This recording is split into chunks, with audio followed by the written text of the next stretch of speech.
庄老板，咱们的货物已经顺利运达，为何您却心事重重的？哎，陈兄弟，你知道我为何将其他人支开，只带你一人来此处吗？因为我想带你去见一个人。哦，是谁？此人乃大钟仔身边的红人，说话很有分量，日后你难免要与他打交道。庄老板，我们不是帮官府做事吗？为何要和大冢仔的人打交道？很快你就明白了。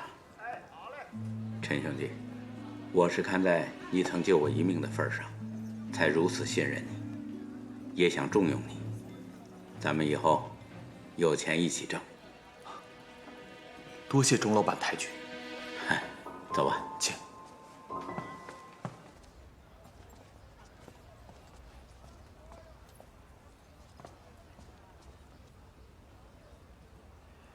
哎，钟老板，哎呀，我这伤口又流血了。如此狼狈，见他也不妥，你还是赶紧找个大夫包扎一下吧。是，去吧。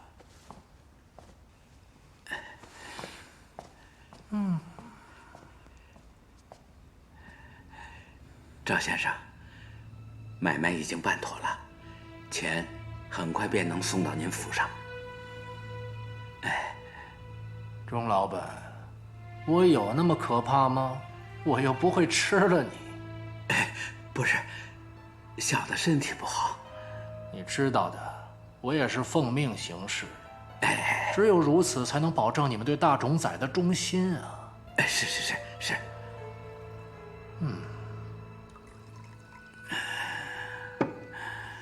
钟老板，钟老板，钟老板，我再敬您。多谢您对我的信任。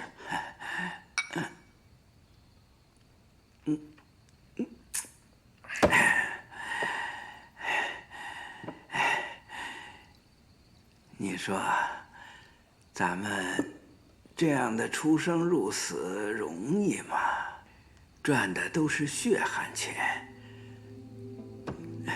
他宇文护倒好，逼着我们替他卖命，自己却坐享其成，贪得无厌。是啊，钟老板，这为何要给宇文护送钱？我们到底在做什么买卖？你还是不知道江湖险恶呀。他宇文护上下勾结，中饱私囊，逼我们给他铸劣钱。那真金白银是大把大把的进了他的口袋啊。钟老板，这可是要杀头的罪呀！你怎么敢帮他做？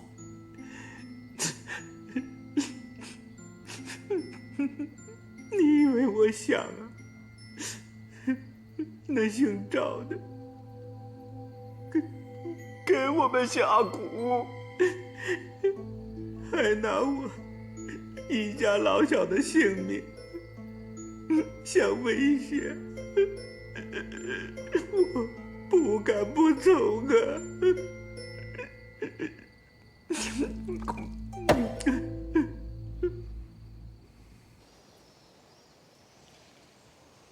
徐大哥，这是独孤公子的飞鸽传书。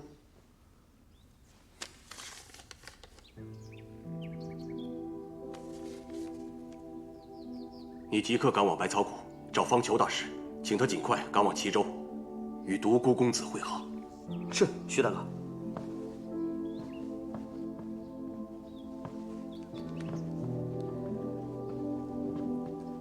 徐大哥，徐大哥，找我们来有何事？快请坐。经我们调查发现，各州郡官员大多资产丰厚，偷建私库者有之，广置地产者有之，奢靡无度、斗富成风的也不少。我们现在已经增派人手，加快调查，绝不放过任何一个贪官。这样的世道，这些人还如此贪婪，真是如嗜血的恶鬼。徐大哥，我们一定要追查到底，不论多难，都要让这些贪腐之人受到惩处，让百姓脱离困苦和欺压。正因世道太乱，这些人才会及时行乐，肆无忌惮的敛财。人的欲望是无穷的，没有制约又谈何底线？或许是我大周律法太过松弛，才让这些人有机可乘。而且这些官员看似各为其主，但多为宇文护的党羽。若能趁此机会严惩贪官，不仅能打击宇文护一党，更能震慑四方，警戒所有官员。还有，正如伽罗上次所言，官员借大兴土木之时敛财已成常态。我会向天王一一禀报的。看来这次势必会掀起一场大风浪。如此，我跟伽罗便先回去复命了。你在门外等我片刻，我有话跟徐大哥说。好。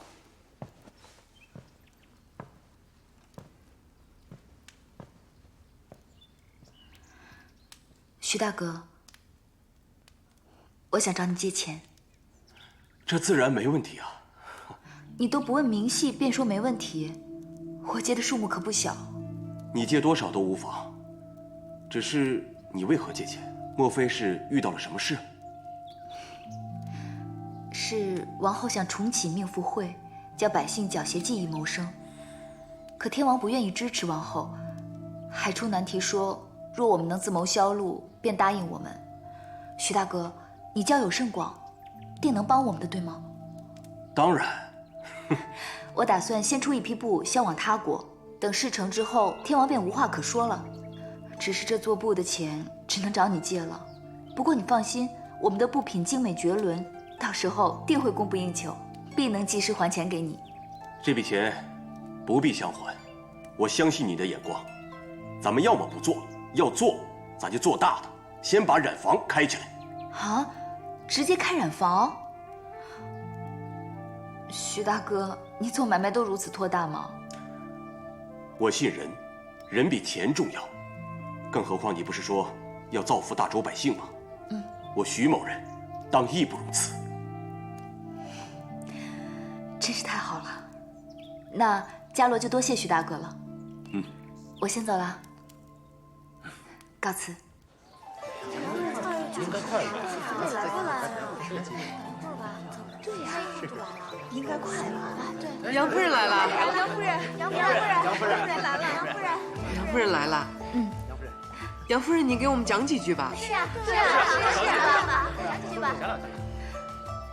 诸位，今日我们开这个染坊，是想让大家多一条谋生之路，在这里多劳多得，做得好便有奖赏，而且我们的布料将售给他国贵族，所以希望诸位尽心尽力，做出最精湛的工艺。大家可有信心？有。那开工吧。好，开工，走，开工了。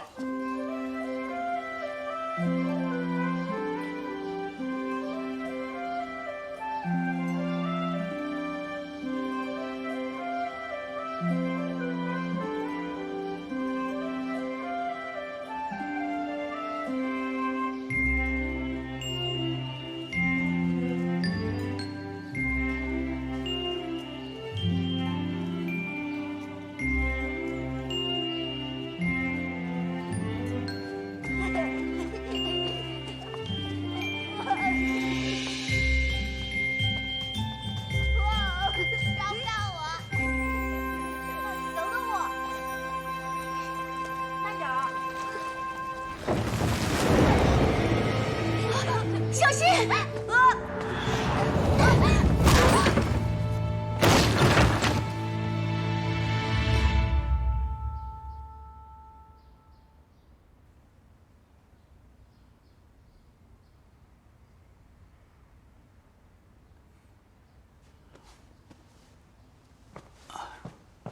王后伤势如何？幸好救治及时，王后并无性命之忧，只是头部有淤伤，又受了惊吓，所以才昏迷不醒。臣即刻去开药，化除淤血，王后便无大碍了。赶紧去吧。是。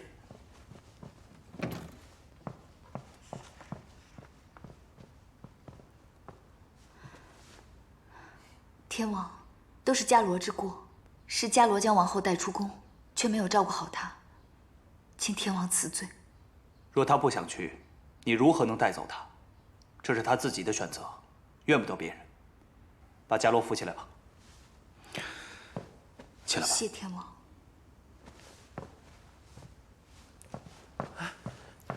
后宫禁地，宇文公子请止步。你给我让开！我来看望王后，你竟然敢拦我！这，让他进来。是。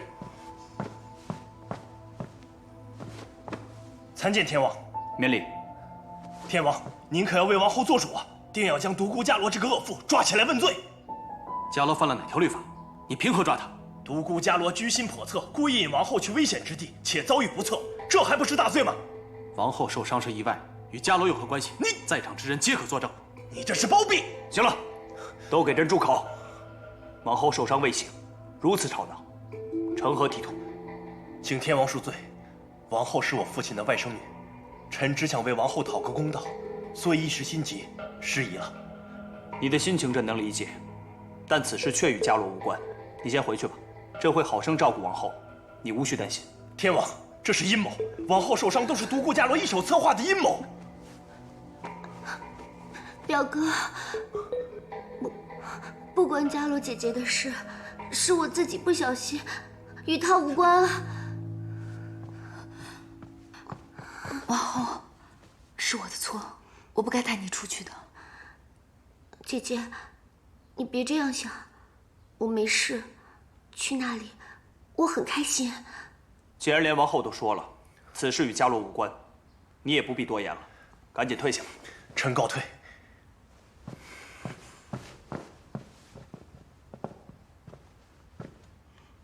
既然受了伤，就安心静养，私自出宫之事可既往不咎，但下不为例。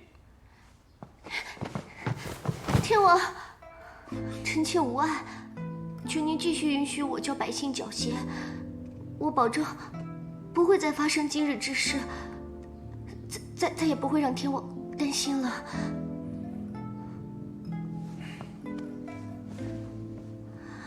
你是大冢宰举荐的王后，若你有个三长两短，会牵连诸多。正如你刚才所见，那便立字为证。出宫后，一切后果我自行承担，不管遇到何事，皆与他人无关。等你痊愈后再说吧。天王，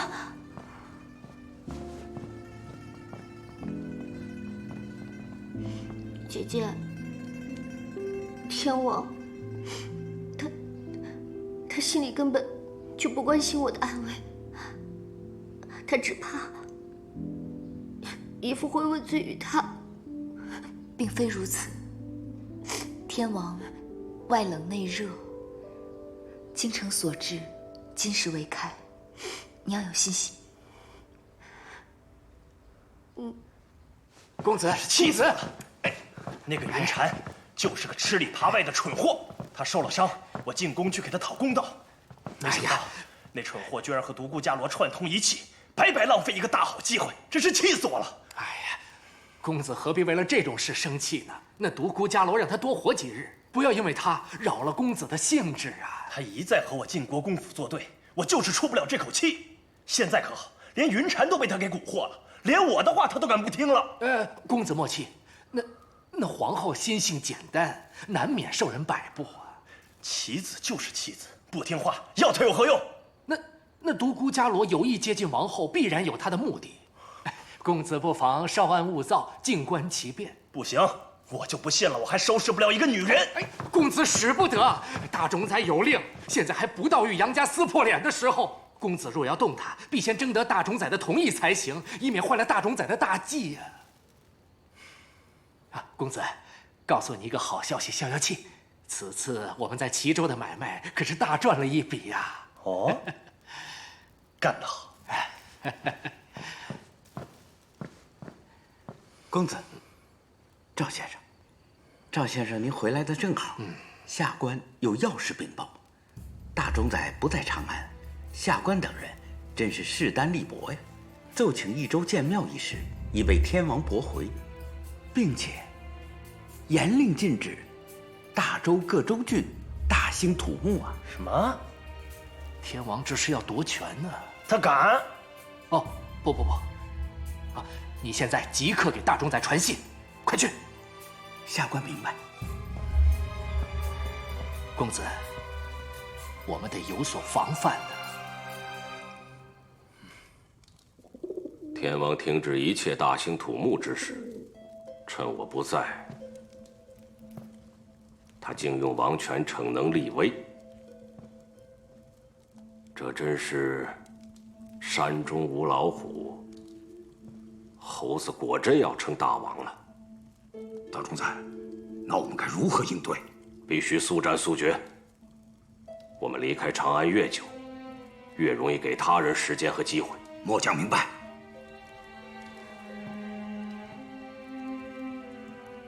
告诉他们，丁金宇文玉一有异常，立即来报。是。与你安插在徐知信身边的细作联络，让他尽快打探出齐军的作战部署，越快越好。是。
高大哥，过来。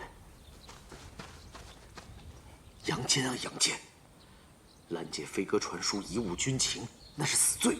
这要是被别人发现了，谁都救不了你。高大哥，我截获的并不是传送军情的书信，那是什么？是宇文护与长安党羽联络的私信。私信？这是为何？这段时日，趁宇文护远离长安之际，伽罗跟鲁国公正在调查宇文护及其党羽贪赃枉法的罪证，而我则跟随大军，秘密监视宇文护及其党羽的联络，暗中给伽罗他们报信。你小子瞒得可够严的！我告诉你啊，这等大事，我高炯岂能置身事外？高大哥，哎，杨坚，以后有事一定要来找我，我可以帮忙对付宇文护。怎么说，我也比你更容易接近他，且不易被怀疑。哎呀，真是，哎，算算。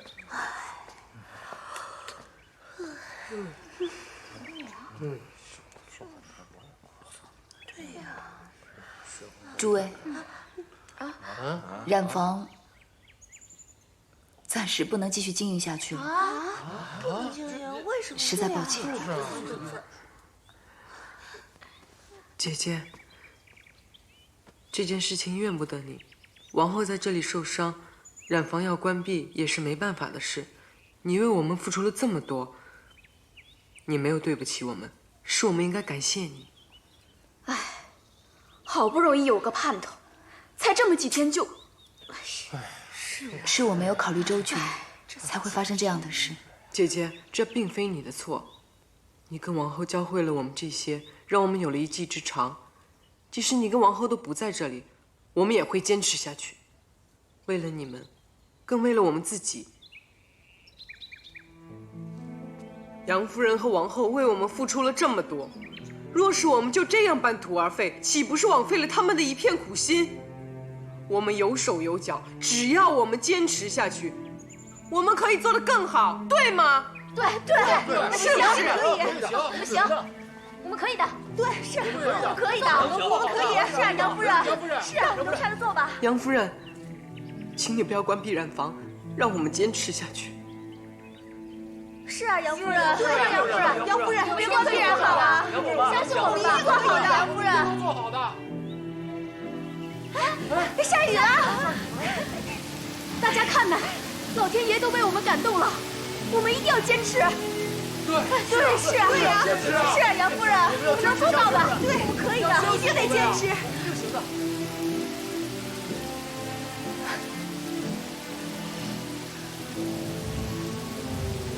大家都是凡尘俗世中的女人，但只要有志气，有骨气，女人同样可以靠自己活得体面有尊严，无需向任何权势低头。我们越是惧怕，反倒被打压得越惨。我们什么都不怕，却无人敢仗势欺人。对，染坊不能关，一定要继续下去。你们做得到吗？能做到，对，有信心吗？有。杨夫人，相信我们能做到的。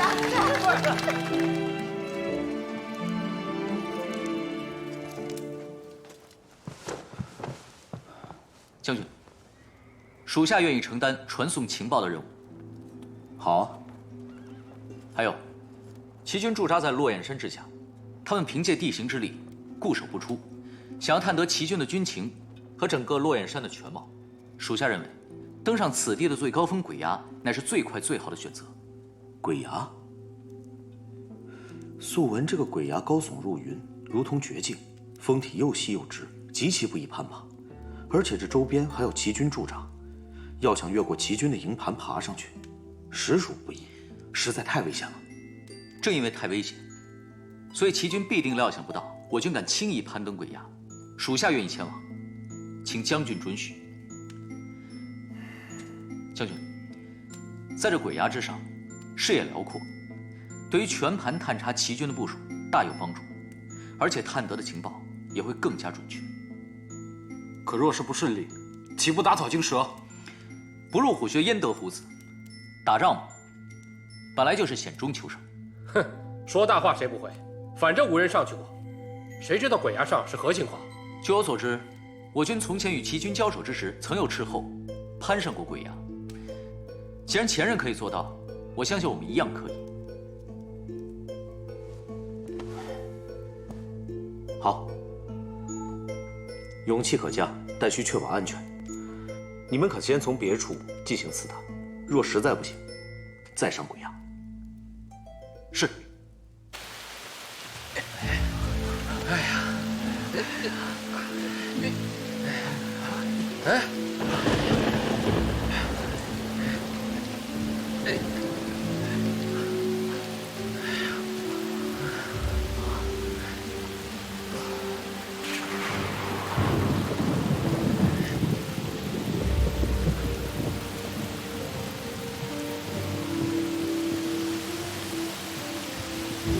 兄弟们，从这儿上去吧。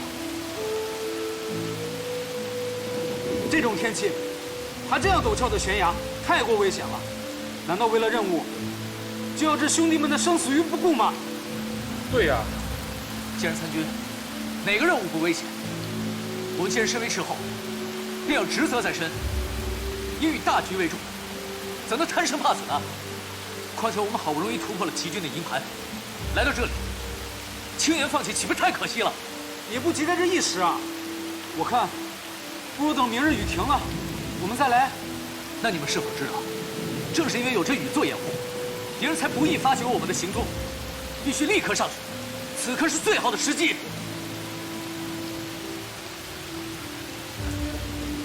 你们若不愿上，好，我一个人上，你们留在此处等我。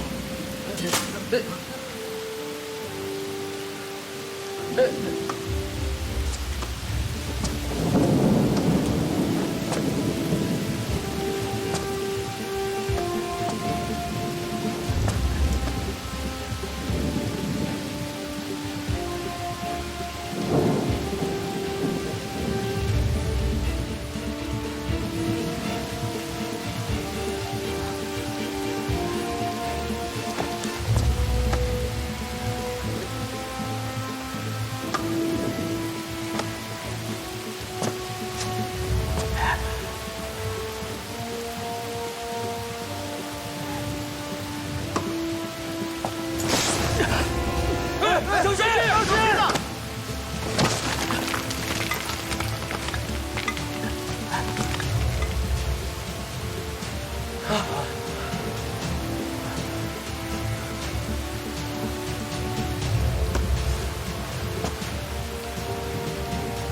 他这是不要命了吧？啊！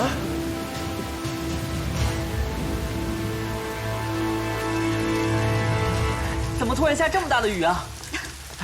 他说：“大嫂，你先回房，我在厨房啊，给你熬姜汤。哎，小心啊！”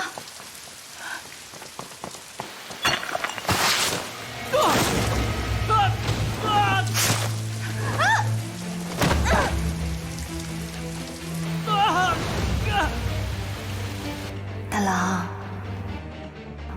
你一定要平安归来，我会在家等着你。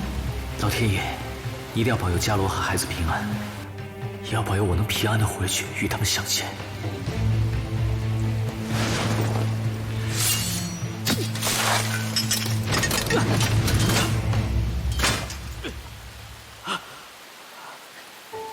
我一定要活着回去见你们。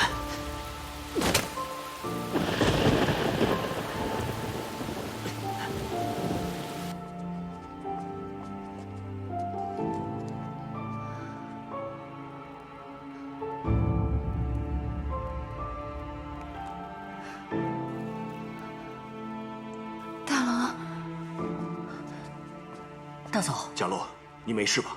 大嫂，你可吓死阿爽了，你没事吧？阿爽，我没事。大嫂，你是不是又做噩梦了？父亲，我梦见大郎了，可有大郎的消息吗？没有。不过此时没有消息，也算是好消息了吧？贾洛，这只是个梦罢了，别想太多啊。贾洛，为了大郎，你也该好好保重，特别是为了肚子里的孩子。幸亏这次没出什么差池啊，万一有个闪失，你让为父如何向大郎交代呢？朝堂的事，既非你能力所及，你就在家安心养胎，如何呀？是，让父亲担心了。伽罗，我知道你一向生性倔强，自有主见。若是你心里认准的事情，即便嘴上不说，心里也自会有想法。但是，此事啊，非同小可。你若是再不以身体为重，就莫怪父亲严厉，我可不会再纵容你了。是，伽罗谨遵父亲教诲，让父亲担心了。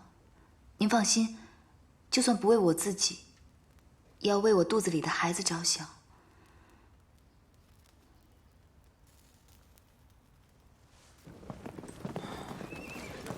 高将军，我们回来了。落雁山情况如何？这落雁山虽看似险恶，但是其中一侧坡度渐缓，至山脚处已绵延成平原，平原上大小山丘错落有致，形成一道天然的屏障。齐军以此为掩护，驻扎其中。这是我攀上鬼崖后描绘的齐军驻扎的地形图，将军请看。哼，这果然是齐军惯用的布防手法。可是他们早已占了先机，此处易守难攻，一举拿下并非易事。通过齐军此处的造数，还有营帐数来推算的话，大军人数至少有5万，与我军实力相当。我怀疑他们之前只是派了部分兵马试探我军的实力。将军，虽然说落雁山的一侧坡度渐缓，但那侧树多，易遭伏击。不过我发现，在山脚下有一处小径，若走此径，危险将大幅降低，只是会耗时更久。好，我明白了。诸位都辛苦了。其实这次只有杨坚一人登上鬼崖，才探到这么多情报。哎，不分彼此。一个人，厉害啊！啊，哎，幸亏你平安归来，否则……哎，你怎么受伤了？哎，没事，小伤而已。那你赶快去包扎一下，我赶紧去向大冢宰报告。好。下去。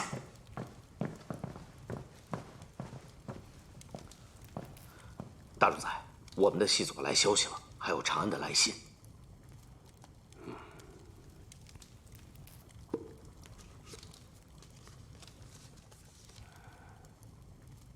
徐知信只有5000人呢。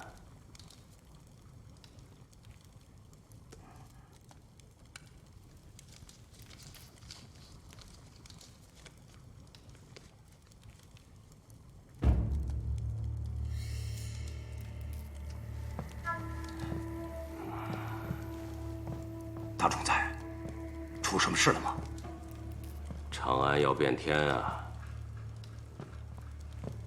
近日，天王常密见6官府各官员。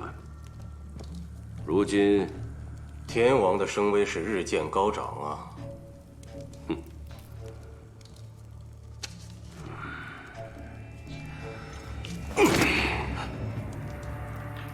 大总裁，天王威望再高，在您面前也如同蝼蚁，何惧之有啊？蝼蚁尚能撼动长城，更何况在天下人眼里，天王毕竟是天王。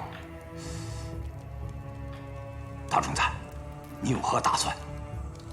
速战速决，尽快回长安，穿越山脉进攻洛阳，打败齐军后，立刻回朝。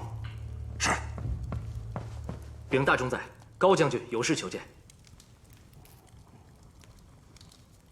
让他进来。是。大总宰，车后探回来报，在洛阳山附近发现齐军约有5万兵力驻扎，若绕山脚道走，虽然耗时，但我军安全有保障。5万？对。绕山路走？正是。是谁打探回来的消息？是杨坚吧？让他过来。是。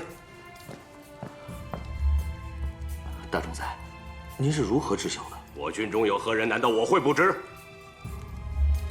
况且，他是隋国公的儿子。哎，无需太麻烦，不知情的误以为我折了手呢。李将军，杨坚，大总宰找你，随我来。肯定是你爬鬼崖探消息有功，大总宰这是要赏你啊！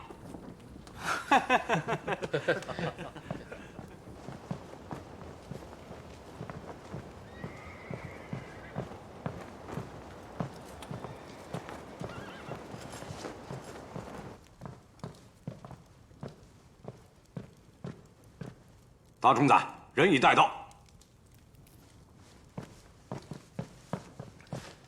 见过大总宰。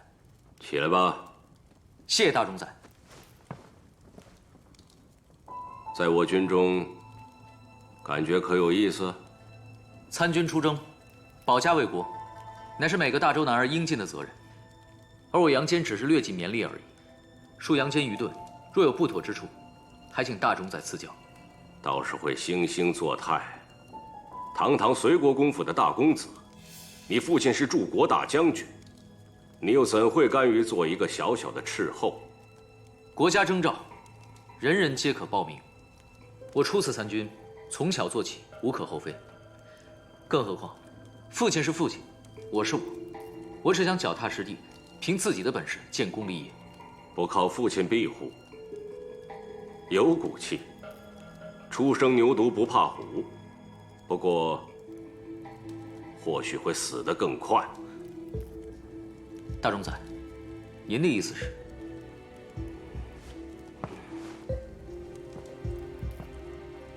齐军明明只有5000，你却探出5万，直穿山脉，明明可以直捣黄龙，你却说绕道而行安全，延误战机。罪责严重，你是愚蠢呢，还是诚心？事关重大，我怎能置数万将士的性命于不顾？在这里信口雌黄，我确实已经攀上了鬼崖。根据齐军的造数还有营帐数来推算，他们至少有5万人。推算？就凭你？我的消息来源比你可靠，若依你，大军在此耗上3、5个月，也难回长安。到那个时候，长安恐怕已发生了翻天覆地的变化吧。杨坚，我看你真是居心叵测。大战在即，不管大冢宰之前对我有何成见，请以大局为重。属下刚才所说句句属实。众斥候陪我一起查探，他们可以为我作证。我是主帅，就凭你也敢教训我？杨坚，你谎报军情，军法处置。来人，在。拖出去，杖打100。是。等等，大冢宰，杨坚经验尚浅，被齐军所迷惑，军情有误，虽有错，但罪不至杖罚100，这样会出人命的。再说了，现在正值用人之际啊。大冢宰，杨坚是我部下，他若有错，我也难逃其责。若大冢宰要杖罚他，我愿一同领罚。高炯，你父亲与隋国公向来交好，你与杨坚又是这般兄弟情深，有错同当。你们的父亲此刻在长安，定也沆瀣一气，共谋大事吧？大冢宰，我不知道您所指何意。大冢宰，一人做事一人当，此事与高将军无关。杨坚甘愿受罚。大冢宰，大军出发在即，处罚过重，恐乱军心。若是打出人命来，日后必惹来非议，不如从轻处罚。不知大冢宰意下如何？高炯，你用不着急于揽过。你若是错了，我一样军法处置。但这次犯错的是杨坚，不受罚，难以服众。但念他初犯，姑且从宽。拉出去，杖打20。是。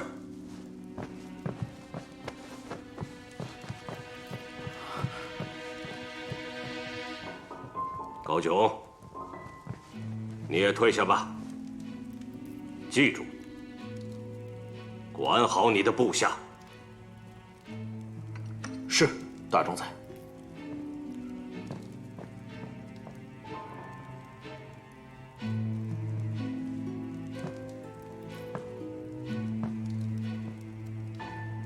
徐知信虚张声势，看来是忌惮我们。传令下去，做好准备。大军直穿山脉，乘其不备，出奇制胜。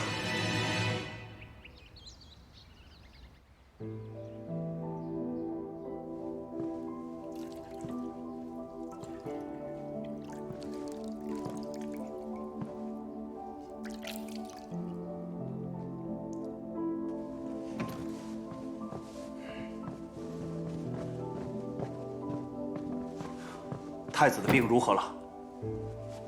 回天王，太子所得之病极为罕见，短期内虽不治病，但长久下去会慢慢损耗身体。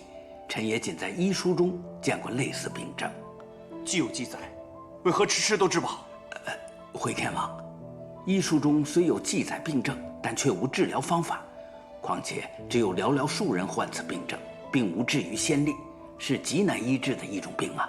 那依你之见，此病就无药可治了？臣等近几日已研制出几种药，只是从未试用过。如今太子身体尚弱，怕贸然用药会加重太子病情。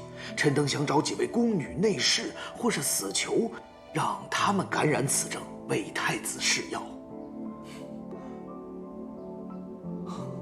不可，找人试药，虽为救人，稍有不慎也是害人。你们回去另想他法。臣等遵命。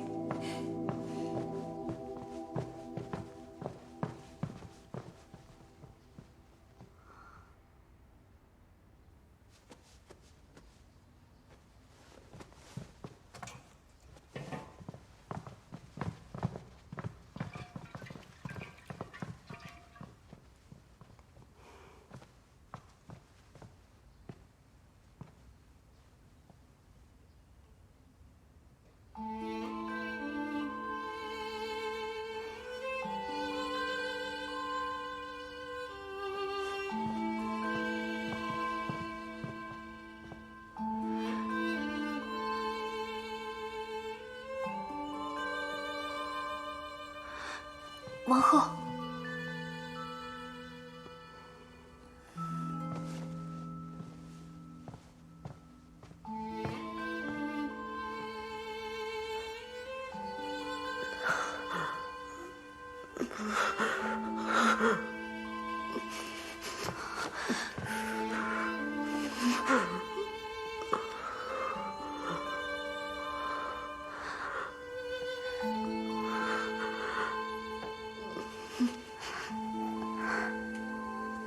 仙儿，别怕，母后在这儿陪你。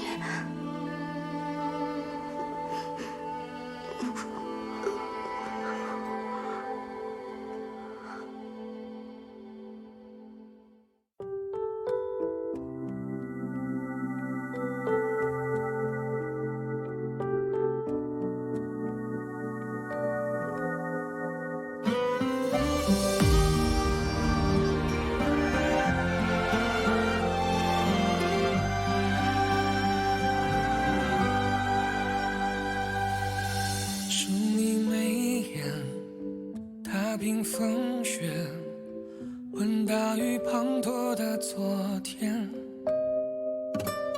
思念蜿蜒，幻化成劫，时光悄悄走笔飞燕。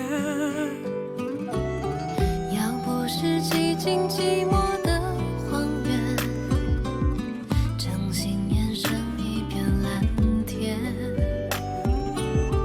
两只手怎么会紧紧相牵，握成永远。在凡尘俗世与你碰一面，在无底深渊看红尘万卷。烦恼不减，宠爱越不会退却，泪影初跌。三千世